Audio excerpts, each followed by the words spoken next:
صباح الفل.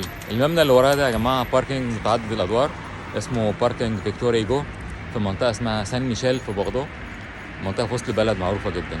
بس عايز اوريكم حاجه بقى جميله جدا في الباركينج ده. شايفين العربيه اللي متعلقه فوق دي؟ عربيه جاكوار الجميله الكلاسيك دي.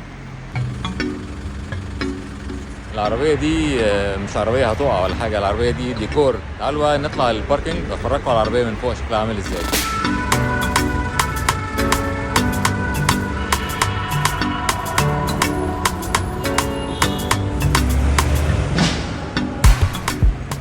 العربية متعلقة في الدور الثاني، طلعت الدور الثاني اهو، بص عليها اهي، هي في القفص الحديد ده.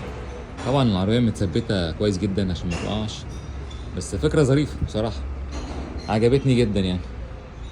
ديكور جميل من بره، شكلها حلو قوي يعني. هي من جوه مش باينة قوي طبعا لانها مطربة وكده، ويعني اللي جوه الباركينج مش شايفها كويس عشان القفص الحديد ده، بس من بره شكلها حلو قوي. غالبا العربيه دي كان نفس الموديل العربيه بتاعت رشدي اباظه في مصر. عندنا بقى ممكن يفيدنا في الموضوع ده خبير الريستوريشن العالمي الباشمهندس الهامي عزت، راجل جبار في الريستوريشن يا جماعه. يمكن اكتر واحد شفته في حياتي بيفهم في الريستوريشن العربيات الكلاسيك ويرجعها تاني اوريجينال طبق الاصل. يعني هو مش مجرد واحد بيريستور عربيات، لا هو فنان فعلا. الهامي تحية كبيرة جدا جدا جدا ليك يا باشا، من جنب الجاكوار الام كي 2 في بوغدو.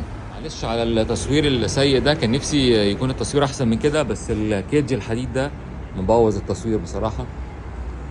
بس يعني حاجة ظريفة قلت افرجها لكم. يا رب يكون الباركينج عجبكم واللقطة دي عجبتكم. لو لقيت حاجة تانية غريبة كده وروشة هبقى اصورها لكم ان شاء الله. صباح الفل.